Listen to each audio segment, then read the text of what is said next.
Hi everyone, and welcome back to the Move It Martha channel. Today's a little craft that we're going to do for 4th of July. This is a decorative t-shirt.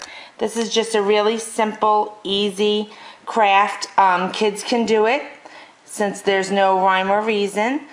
I started with a t-shirt. I did this one last night just so you could see the finished product, but we're going to go and do one on a piece of fabric to make a pillow. So it's very versatile. You can make pillows, t-shirts, you can put it on a bag. I start out by taking a piece of cardboard and I cover it with a plastic bag just so when you're using the fabric paint it doesn't stick to the cardboard. So what we need is some fabric paint. This is the Tulip Glitter fabric gel paint. We need white, blue, and red. I used to do it with just the blue and the red, and I didn't use the white when I've done it in previous times, and it still looked great because the t-shirt's white.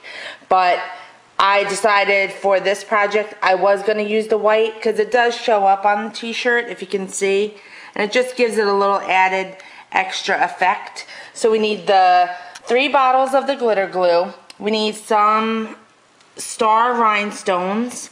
I usually like to use the ones that don't have adhesive on the back, but I couldn't find them at Michael's this year. They must have done away with the smaller ones. They only had like really big ones, which didn't fit well for a kid's t-shirt, I didn't think. So I had to get the adhesive ones.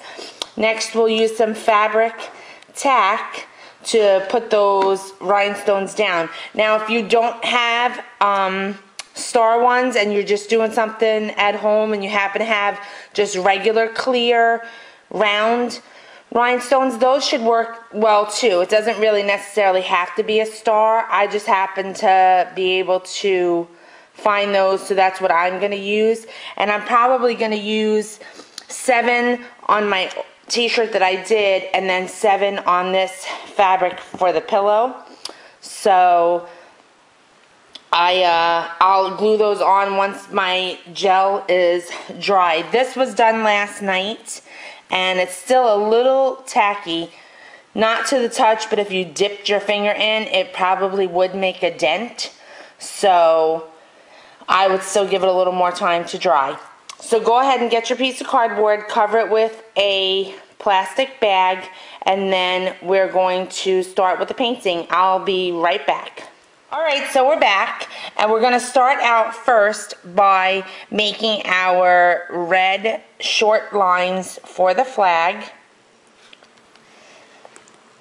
So we're going to just do squiggles and leave a space that you could fill in with the white.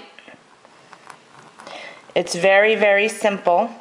So we do 4 short lines and then 3 long red lines. This is going to look so cute on a little pillow to display on your couch if you have like a family room. So there we have the red. Now we're going to go back with the white. This is so easy, a caveman can do it. The white somehow always comes out a little bit thicker on this bottle, so I like to go easy with it. Next we have our long white in here. We just keep zigzagging along.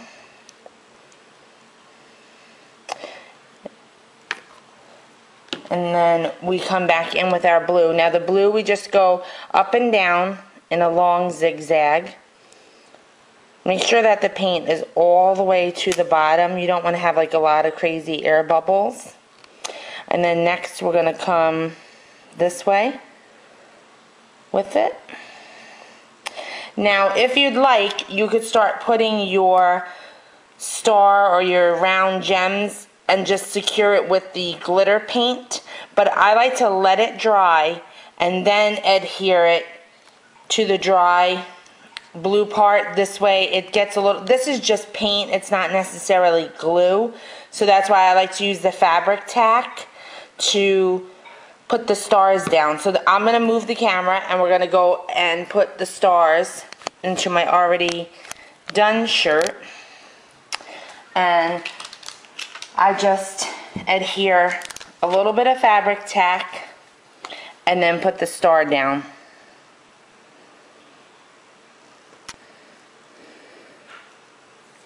And you could just randomly put them on there. It doesn't have to be necessarily in a row. I think it looks cute if they're just randomly placed. Maybe alternate, like one on the top, one on the bottom. I'm probably going to use about 7 on this little t-shirt, and then use the 7 on my other little pillow.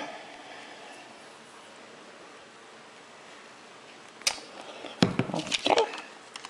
So everybody gets the gist of how those are placed. I can finish that later. But let's zoom in and you can see the finished product. It's very glittery, very sparkly. This would be really cute if you had maybe some white little kid canvas sneakers. You could do it on the side of the sneaker. Like we did here, you could do a pillow. If you had a plain white tote bag, this would be really cute to do. If you had a hat, a white canvas hat. So the different options are out there. If you do decide to do one and you do something different than what we talked about, I'd love to see your little video post. So up next on the Move It Martha channel, we're going to be doing a crepe paper wreath with little rosebud flowers that we make out of the crepe paper. And then after that, we're going to be baking some crumb cake muffins. If anybody knows me, it's a fabulous recipe. And all it is yellow boxed cake mix, some flour, and some sugar. So if you like what I have to say, don't forget to subscribe and tune in next time for our rosebud wreath for the door. Have a great holiday. Everybody be safe, and thanks for watching Move It Martha.